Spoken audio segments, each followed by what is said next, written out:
시골 농부의 깨달음 수업. 나아가 생각의 다발에 불과한 허구라는 사실을 정확히 이해하고 그 이해가 쪼그라들지 않을 수만 있다면 생각의 세계가 만들어낸 생로병사의 공포감으로부터 온전히 벗어날 수 있게 된다. 그것은 어떤 능력을 얻는 것이 아니라 삶을 대하는 태도에 변형이 생겨 어차피 받아야 할 생로병사를 저항 없이 온전히 수용할 수 있게 되는 것이다.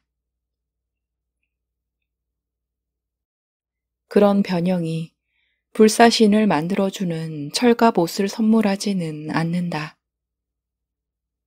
오히려 무장해제가 되고 맨살이 드러나 더 예민하고 더 아프고 더 깜짝 놀라게 된다. 그러나 그 뒤가 달라진다.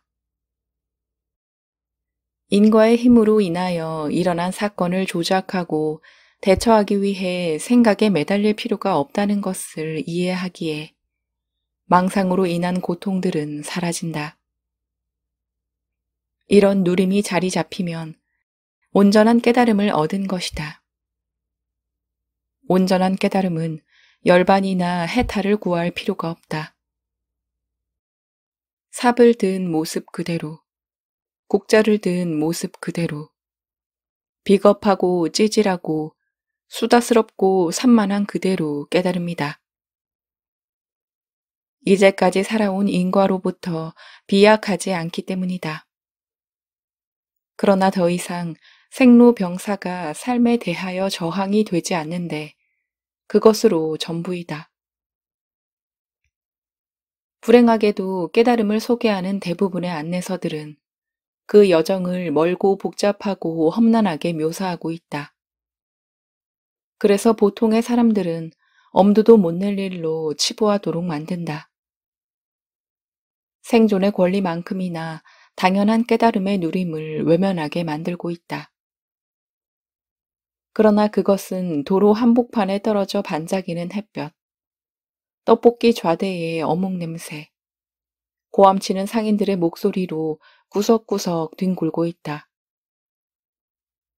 이미 누군가의 손 안에 들어가 있고 손만 내밀면 닿을 곳에서 기다리고 있다. 선방이나 눈밝은 스승의 은덕 또는 경전의 은밀한 구절에 숨어 있지 않다. 깨달음은 먼 곳에 있지 않다. 그렇다고 쉽다는 것은 아니다. 부조리함을 떨어내려는 간절함과 희망이 나라는 관념의 벽을 넘어서야 하기 때문이다. 생각이 멈췄을 때 뇌가 변화한다. 몇 시간을 고민하던 문제가 툭 떨어져 나갔을 때 큰 상쾌감을 느끼는 것도 유사한 원리로 판단된다. 생각이 완전히 끊어지는 것은 불가능하지만 생각이 길게 멎어 있게 되거나 한 생각이 끝나고 다른 생각이 시작될 때의 간격이 길어지거나 멈추고 싶은 생각을 그칠 수 있게 된다면 사람의 뇌는 늘 평안해지거나 언제든지 평안한 상태로 옮겨갈 수 있게 된다. 살아가면서 그 어떤 생로병사의 과정들과 충돌할지라도 거기서 일어나는 갈등, 아름다움, 충동 등은 모두 생각에 불과할 뿐이다. 생각이 작동해주지 않으면 그냥 알록달록한 사건들일 뿐이어서 심리적인 혼동이 난장판을 벌이지 못한다. 이렇게 생각이 멈추는 습관의 실천이 거듭되면 자기 경험과 이해가 쌓이면서 생각의 허구를 저절로 명백하게 알게 된다. 무아와 연기가 명백해져서 생로병사를 살지만 생로병사에 걸리지 않게 된다. 심리불안이 해결되었다는 것은 생로병사에 초연해졌다는 것이다. 아프고 늙고 죽는 것이 당연한 현상으로 이해되고 수용되어 그것 때문에 마음이 불안하지 않고 담담하다는 것이다. 그러니 일상에서 마음을 불안하게 하는 것이 없다. 보통의 생활을 할 테니 사람들과 갈등에 처하기도 하고 칼에 베이면 아프며 태풍으로 가을거지에 실패하거나 해고를 당하여 먹고 사는 불편을 겪기도 하지만 그런 것들로 불행하게 되지 않는다는 것이다. 현재의 모든 상황들에 자족하고 타인의 상황에 역지사지하여 대립하지 않으며 삶을 조용히 살아갈 뿐이다. 주변인들이 현실에 대한 전도망상적인 오해로 어려움을 겪는 것에 안타까움을 느끼지만 그 사람들이 갖고 있는 세상을 보는 인식의 틀이 자신과 다른 것을 인정한다. 또한 어려움이 본디 망상에만 있을 뿐 실제로는 그런 고통이 없다는 것을 명백하게 알기에 망상으로 어려움에 처한 주변인들을 애써 이해시키려고 하지 않는다. 그렇게 사는 사람들 가운데 지식의 혜택에서 소외된 사람은 자기가 깨달은 것도 모르고 살아간다. 자신의 명백함을 깨달음이라는 단어로 설명할 필요조차도 없는 것이다. 깨달음이란 그런 것이다. 여기 한 연극 무대가 있다. 무대 세트와 장치는 현실을 그대로 옮겨 놓은 듯하고 배우들의 연기 실력은 최상급이다. 대본의 내용은 이별과 죽음을 다루는 비극으로 등장인물들의 슬픔, 고통, 좌절감이 매우 격하게 표현된다. 배우가 배역에 몰입되는 상태를 동일시라하고 연극이라는 사실을 직시하고 있는 것을 각성이라 정의하고 몇 가지 경우를 살펴보자. 일반적으로 배우들은 연극이 진행되는 시간 내내 각성 상태를 유지한다. 극중 인물에 동일시되지 않지만 열연한다. 전개되는 내용이 비극임에도 절망감 가득 찬 연기를 마음껏 즐긴다. 자기 대사가 없을 때나 무대 뒤의 대기 시간에는 다른 사람들의 연기를 흐뭇하게 관람하거나 가족에게 전화를 걸어 저녁 외식을 약속하기도 한다. 연극이 시작되면서 동일시에 빠지도록 최면이 걸려 연기를 한다면 어떠할까? 그는 동일시로 인하여 감정 몰입은 물론 연극의 진행 과정 내내 갈등에 빠져 있고 대기실에서도 울분을 사귀지 못해 펑펑 울거나 화를 낸다. 합리적으로 궁리하고 어떤 결정을 하겠다고 결심하지만 막상 자기 대사를 시작하면 무의식적으로 엉뚱한 선택을 하게 되는 바보 같은 자신에게 절망감을 느낀다. 연극 결론부의 내용도 망각하여 연극이 끝날 때까지 마음 졸임과 선택의 번민을 한다. 연극이 끝나 최면에서 깨어나면 어이없다는 웃음을 한바탕 터뜨릴 것이다.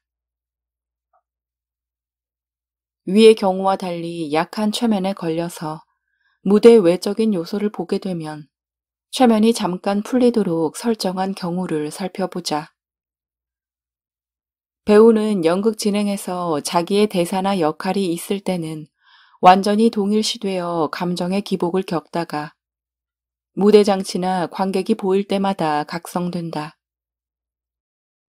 그러나 대사와 연기를 시작하면 다시 동일시가 될 것이다. 연극의 과정에서 일어난 동일시나 각성 수준에 상관없이 막이 내리면 모두 현실로 돌아오게 되며 방금 전까지 진행된 모든 사건들의 전개가 연극이었음을 똑같이 알게 된다. 잠을 자는 사람이 악몽 또는 달달한 꿈을 꾸는데 자각몽이든 그렇지 않든 깨어나면 모든 사건들은 일시에 사라지고 꿈과 별개의 현실을 살아나가는 것과 같다. 그런 결과론적인 관점에서 보면 무대에서 나타나는 각성의 차이는 의미가 없다.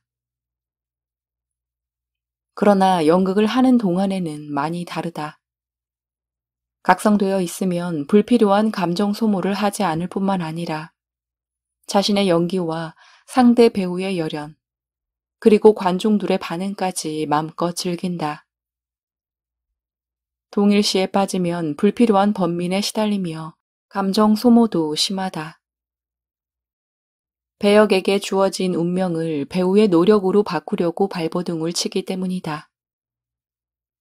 그러나 연극에는 배우의 자유의지가 없을 뿐만 아니라 있을 이유도 없다. 연극 무대는 인과로 진행되는 현상계에 대한 비유이고 각성은 실상계에 대한 깨달음이라 하면 무대 위의 사건들이 연극의 시나리오임을 이해하여 혼돈으로 퇴행하지 않게 된 사람을 깨달은 사람이라고 한다. 연극 무대임을 올바로 각성한 사람은 어떤 배역이든 상관하지 않으므로 자기의 배역이나 연극의 배경을 바꾸려고 하지 않는다. 시나리오를 바꾸어야 한다고 생각하지 않는다. 그러므로 지금 그대로의 모습으로 깨달은 사람이 되는 것이다. 이 점을 오해함으로 손에 깨달음을 쥐고서도 깨달음을 찾아 방황하고 다니는 사람이 많다. 깨달으면 배역의 인품과 역할이 바뀌어야 한다고 생각하기에 완전한 수준의 각성과 높은 인격을 지향하기 때문이다. 배역에 몰입하여 살더라도 생각이 작동될 때마다 각성이 되기만 한다면 아무런 문제가 없다. 무의식적 행위가 문제가 아니라 그 행위에 대한 생각이 문제가 되는 것이다. 무의식의 메커니즘을 이해하라는 것이지 온통 깨어서 지켜봐야 한다는 것이 아니다. 각성이 퇴전하지 않는지만 스스로 확인하면 된다. 명백해진 각성이 퇴행하지 않는 이유는 내가 성취한 것이 아니기 때문이다. 인간 유기체에는 최소 600만 년의 자연 지능과 최대 20만 년의 사고 지능이 공존하고 있다. 두 지능은 인간 유기체의 생존에 관련하여 각각의 역할을 하고 있지만 서로 만나지는 않는다. 자연지능은 실상의 세계에서 자극과 대응이라는 연기의 과정으로 기능하고 사고지능은 오감의 신경세포의 파동으로 전달되는 실상계를 관념으로 추상하여 만든 가상현실의 세계를 관리하기 때문이다. 자연지능에는 주체가 없다. 그것은 생명에너지의 활동장을 이루는 여러 연합체의 유기적인 현상이다. 유기체 내부에는 혈액, 근육, 뼈, 신경, 털, 백혈구 등과 같이 다른 형태를 띠지만 동일한 DNA를 갖고 있는 세포들과 그렇지 않은 여러 종류의 미생물, 그리고 기생충이 공존한다. 체내 미생물의 종류는 2,000여 종이고 그 숫자는 사람 체세포 수의 10배에 달하며 질량은 1kg 정도라고 한다. 유기체는 외부의 생태계에도 의존하는데 많은 동식물과 미생물, 그리고 공기, 대지, 태양, 비, 바람으로 구성된 거대한 관계망이다. 이와 달리 사고지능은 다른 모든 것들과 뚜렷하게 구분되는 나라는 주관적인 관념체의 사고 능력이며 인간 뇌의 전두엽에서만 작동된다. 시간과 공간의 차원을 만들어 놓고 현상계의 사건을 상징화한 개념들을 거기에 배열하여 객관의 세계를 구성한다. 그 세계에는 실체를 추상한 개념들 외에 관념적인 필요에 의하여 상상으로 만든 개념들도 포함되어 있다. 예를 들면 영혼, 신, 수학의 점과 선 등이다. 사고지능은 생득적이거나 저절로 발현된 것은 아니며 집단 지성이 개별 유기체의 뇌에 후천적으로 이식된 것이다. 인간 유기체의 생존은 자연 지능에 의존하여 가능한 것이다. 대부분의 생명체들은 사고 지능 없이 자연 지능으로만 완벽하게 살아간다. 사고 지능의 등장이 생명체 진화의 일부인 것은 맞지만 결과적으로 보면 돌연변이적인 일탈이다. 그것은 일반적인 자연 진화 현상과는 달라서 피부의 표면에서 털이 사라지거나 거친 음식에 대한 적응력이 약해지는 등의 신체적인 역진화를 만들었다. 인간이 관념 세계에 적응하고 자연 세계를 떠나게 된 결과이다. 사고 지능의 탄생 동력은 본능적인 공포심이었다. 원시 동굴의 출구에서 기다리고 있는 야수, 끝없는 가뭄 위에 이글거리는 태양, 온 들판이 다 잠기도록 내리는 폭우에 대하여 속수무책이었던 인류의 조상은 공포와 한계와 고통으로부터 영원히 벗어나고 싶다는 욕망을 가질 수밖에 없었다.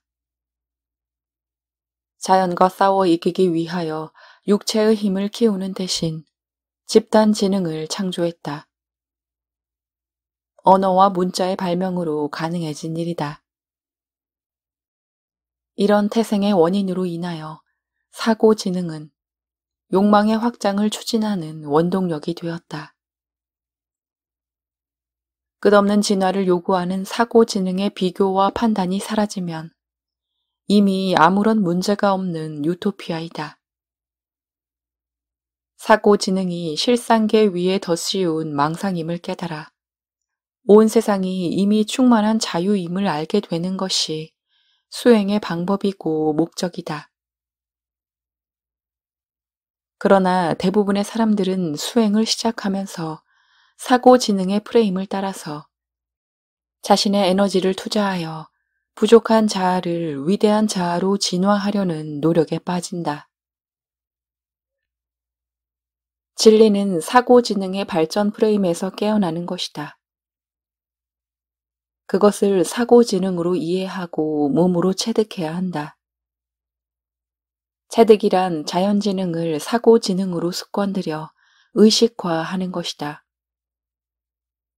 자연 지능을 습관들인다는 것은 대처하고 조작하지 않아도 모든 세계가 저절로 완벽하게 존재한다는 스스로의 확인에 온전히 맡기는 생활을 하게 되는 것이다. 진리는 간단하다. 우리가 뒤집어 쓰고 사는 사고 재능 프레임의 본질을 이해하고 그것을 활용할지언정 속박되지 않도록 이해하고 습관을 들여 체득하면 된다. 몸은 이미 완벽하다. 그러므로 몸을 이겨 먹겠다는 머리의 비현실적인 꿈을 걷어차는 것이 바로 수행의 방법이다. 무아와 연기를 설명하는 궁극적인 목적은 모든 중생들이 지금 이미 완전히 행복하고 자유롭기에 그 사실을 알기만 하면 된다는 것이다. 명백하여 조금도 의심할 여지가 없었던 나라는 주제자는 실제하지 않는다. 인과를 따라 자동으로 생멸하는 사건들을 집합적으로 해석하여 가상현실의 삼라만상으로 구성하고 그 중에 나라는 헛개비를 세워서 저절로 생멸하는 일들을 주제에 주관하겠다고 하니 필연적으로 불행한 것이다. 그러므로 나라는 헛개비가 망상임이 드러나면 불행은 사라진다.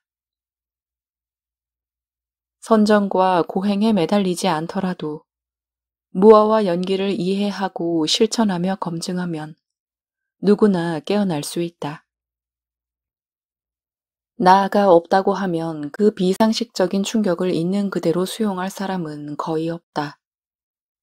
그리고 깨달음을 얻은 사람들도 현상계에서 여전히 나를 중심으로 일상을 유지하며 살아간다.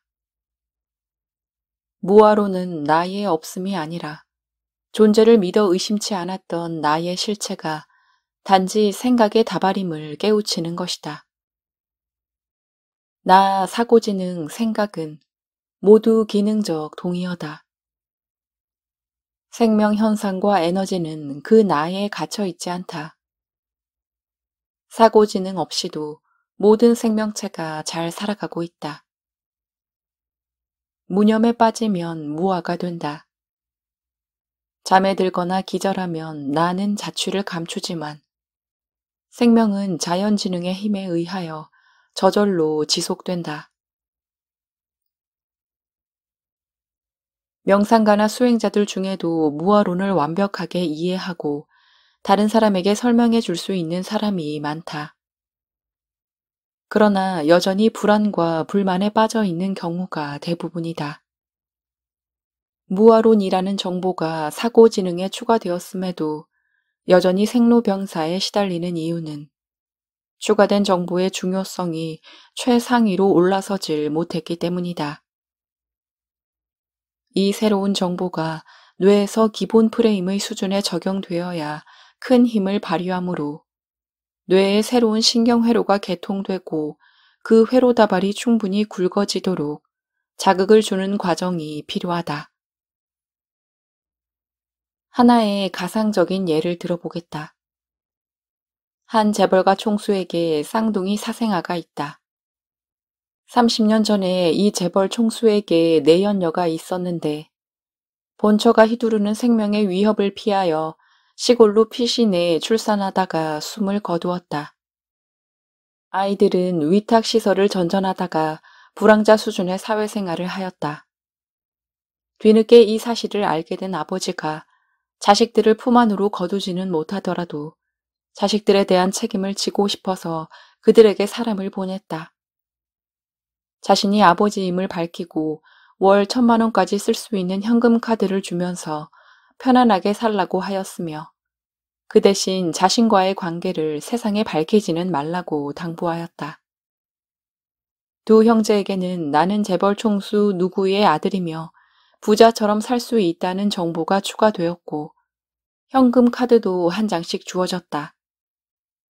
형은 이 꿈과 같은 사실을 믿을 수가 없어서 주변의 사람들에게 남의 이야기처럼 흘려보기도 하고 자신이 재벌 총수 모모모의 아들이라고 주장도 해보았지만 손가락질과 비웃음만 돌려받았다. 가끔 편의점에서 현금 카드로 김밥이나 라면을 구입하지만 그때마다 남의 카드를 쓴다고 신고당할까 심장이 쪼그라들어 불편했기에 마음대로 쓸 수가 없었다. 불황자 생활을 지속하였고 그 생활에 충분히 적응되어 있어서 삶을 억지로 바꾸고 싶지도 않았다. 그에게 부과된 추가 정보는 중요도를 잃고 바닥에 내쳐졌다. 아주 힘들거나 배고플 때 위험을 무릅쓰고 사용하려고 신발 깔창 밑에 숨겨두었던 현금 카드조차 신발과 함께 잃어버렸다.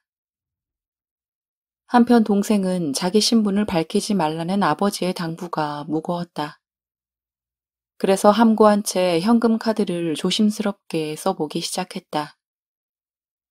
조금씩 사용액을 늘려갈수록 확신과 자신감이 생기자 백화점까지 출입하며 카드를 사용했다.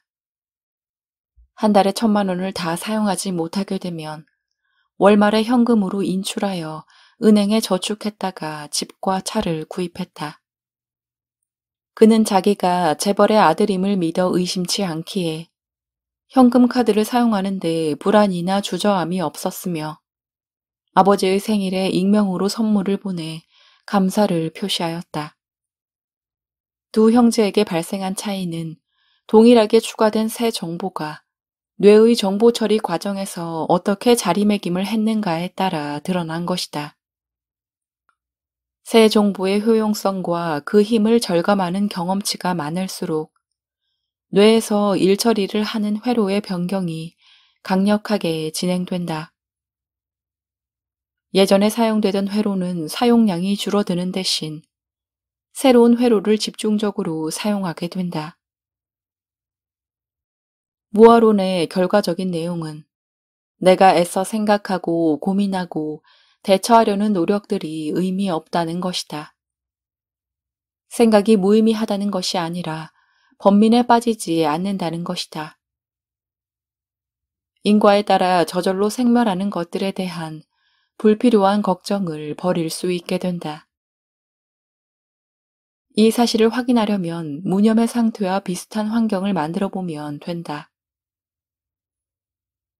생각도 인과에 의하여 저절로 일어나는 것이어서 의지로 생각의 생멸을 통제하지는 못한다.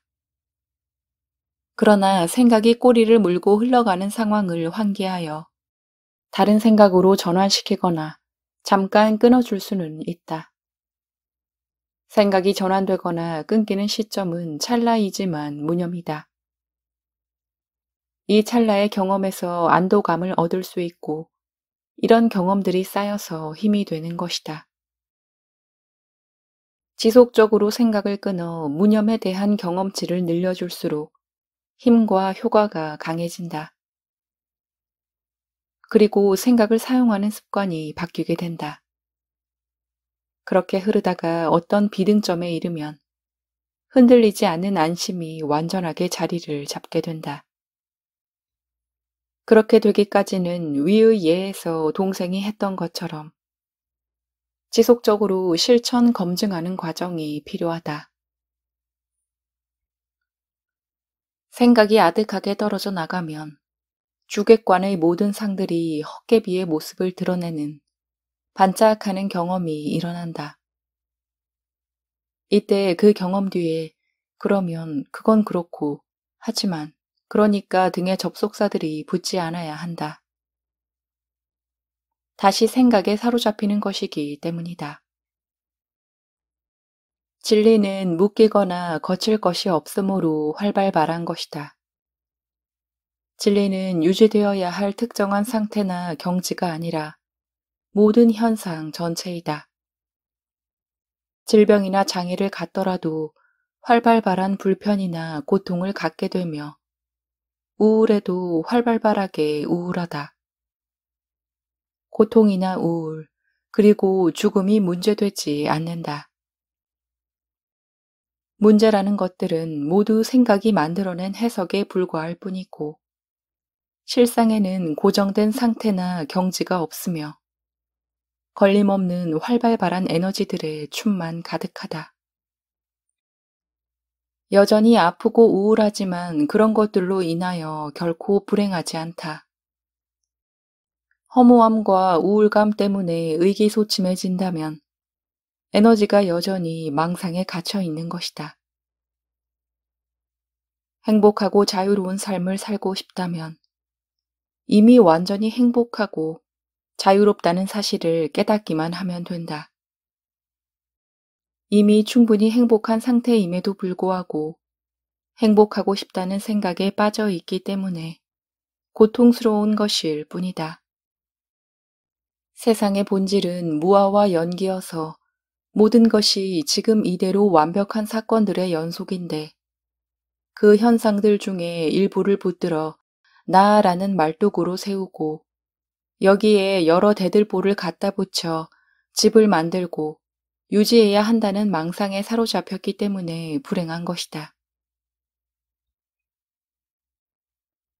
깨어난 사람들 또는 깨달은 사람들은 그렇지 않은 사람들과 비교하여 특별한 무언가를 더 갖추어서 자유로운 것이 아니라 보통 사람들과 달리 지키고 유지할 것이 없어져서 자유로운 것이다.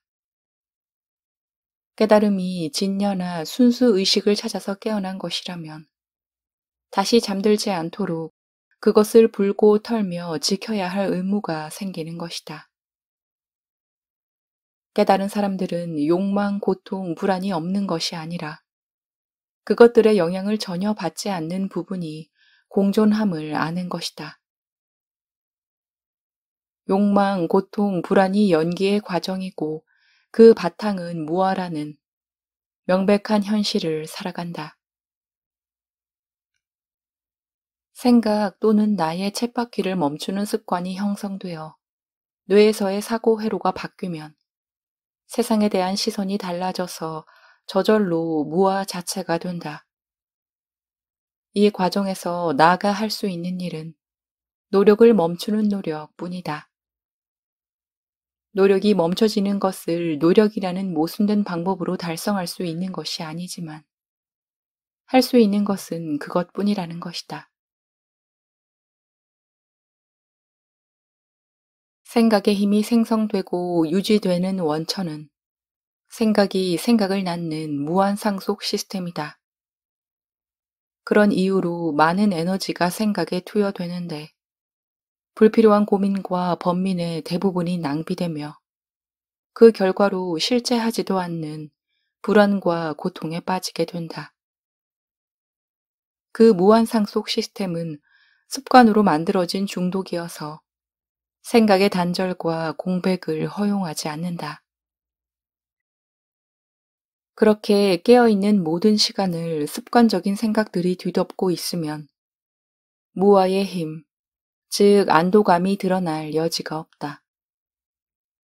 그러므로 생각의 덫에서 벗어나기 위해서는 생각이 저절로 무한정 상속되는 습관을 바꾸어야 한다. 우리가 간접적으로 경험하는 생각의 여백에는 우리가 인식하지 못했고 앞으로도 직접적으로는 인식이 불가능한 전혀 다른 차원의 힘이 있다. 의식으로는 그 힘의 원천을 직접 경험할 수는 없지만 그 힘은 완벽한 안도감으로 세상을 품고 있다. 나에게 전달되는 안도감은 실상계 전체를 유지하는 자연스러운 에너지로 추정되는데 생각으로 밀폐된 나의 틈이 열릴 때마다 비처럼 밀려 들어와 나에게 편안한 감정을 준다. 나가 어떤 상황에 처해 있든 상관없이 안도감은 나가 생각의 몰입에서 돌이켜질 때마다 언제든지 편안한 에너지로 느낄 수 있다. 나가 늘 열려 있으면 늘 안도감이 함께한다. 그것이 나와 무아의 완전한 공존이다. 새로운 습관의 핵심은 무의식적으로 생각이 흐르지 않도록 생각을 자꾸 끊어주고 환기시키는 것이다. 이 과정이 모든 생각을 없애거나 지켜보게 하는 것으로 오해하면 안 된다. 그렇게 할 필요가 없으며 능력도 없다. 새로운 습관이 강해질수록 생각의 상속력이 희미해지고 그만큼 생각의 여백이 드러나게 된다. 생각은 두뇌의 정상적인 기능으로 저절로 일어나고 사라지는 것이어서 그 자체에는 아무런 문제가 없다. 단지 생각의 주체와 객체가 실상의 세계 전체라고 여기거나 내가 조작하고 대처하겠다는 헛된 의지 때문에 고민과 번민에 빠지게 되는 것이 문제일 뿐인데 잘못된 이해와 잘못된 습관이 만든 결과이다. 생각이 주도하지 않고 물러서도 살아가는데 어려움이 없으며 오히려 더 명쾌해진다. 사고지능에 매달려 있던 많은 일들이 자연지능에 의하여 저절로 처리됨을 알게 된다. 새로운 사고 습관이 아직 자리 잡지 못했다면 생각의 에너지를 흩어버리는 노력은 계속되어야 한다. 노력하지 않으면 다시 망상의 포로가 되고 그래서 다시 노력하면 그것도 망상이다. 생각에 끌려 들어가는 것을 알아차림이 빠를수록 노력은 생략되지만 알아차림이 약하면 노력이라도 일어나야 한다. 멈추면 퇴행하기 때문이다. 이 난관을 넘어서는 유일한 방법은 나의 숨통이 끊어지는 것이다. 나가 해야 할 마지막 일은 나를 던지는 것이다. 여기에서 죽는 것은 육신이 아니라 생각의 주체이다. 모든 생각은 이 주체를 유지하려는 목적으로 가동된다. 그래서 12호호를 따지고 취사 선택을 하다가 생각대로 되지 않음에 고통과 불안을 당하는 것이다. 나를 나가 죽이는 방법은 반대급부를 바라지 않고 쓸모없는 존재가 되는 것이다. 쓸모 있는 존재가 되길 요구하는 것은 유기 개체의 심신이 아니라 사회적 기능이다. 그러니까 이 생각의 궁극적인 주체는 유기체의 심신이 아니라 사회이다. 그런데 이 주체를 나로 여기도록 사고가 설정되어 있으므로 망상 또는 환상이 전개된다. 나는 사회가 주입한 관념의 다발에 유기체의 심리가 결합된 복합체이다. 나는 호모사피엔스가 사회적 군집체로 진화하면서 만들어진 언어와 관념의 파생물일 뿐이다.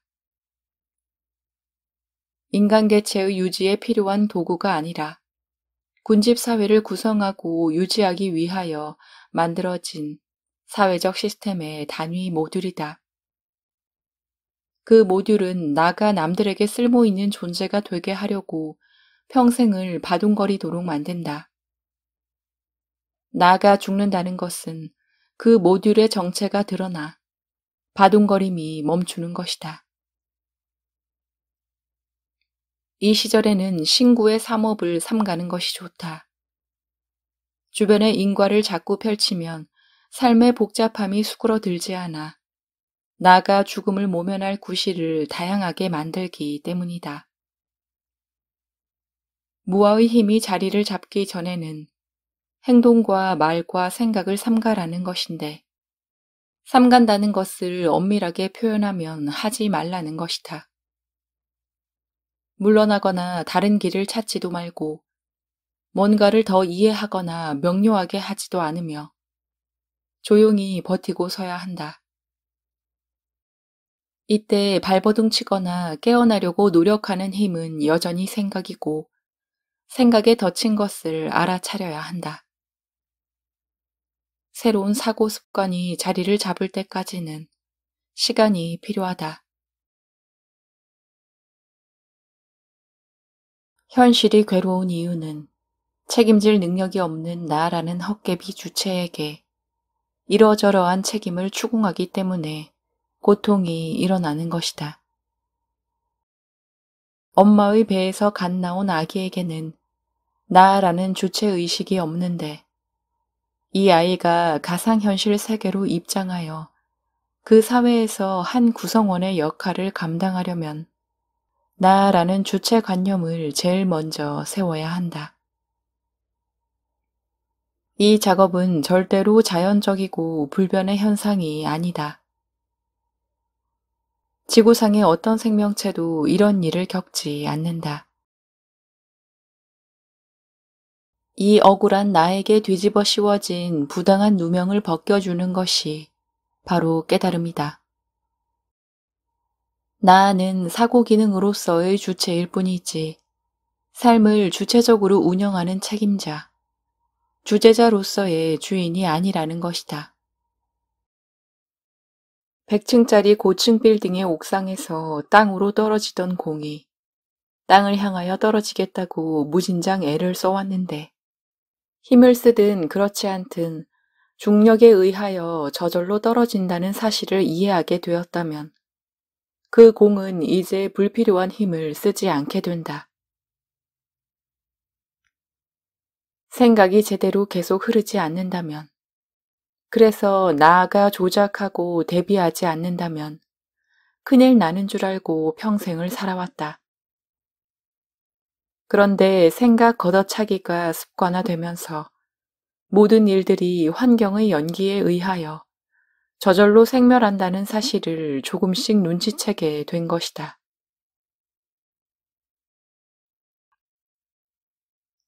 분노 자체가 되어라. 새로운 생각의 연습. 화가 나면 분노 자체가 되고 고통이 밀려오면 고통 그 자체가 되라. 이 문장에 대한 설명을 해본다. 내가 사는 지역에서 수십 킬로미터 떨어진 곳에 공군 비행장이 있다. 비행기 소음이 들리는데 거슬리지 않을 때도 있고 작은 소음에도 매우 거슬려 화가 날 때도 있다. 비행기 소음이 들려도 다른 일에 몰두하고 있거나 잠을 자고 있어 비행기 소리에 대한 생각이 떠오르지 않으면 소음은 걸림돌이 되지 않는다. 그러나 비행기 소음에 대한 생각을 하게 되면 빨리 조용해지기를 바라는 생각이 발아하여 뿌리를 내리고 순식간에 굵은 가지들을 키운다. 이런저런 불만과 비판적 생각들, 대응할 방법 등에 연상되는 생각들이 동시에 창궐한다. 이때의 생각은 시간을 과거, 현재, 미래로 나누고 현재 상황의 변화를 추구하므로 많은 에너지를 소모시킨다.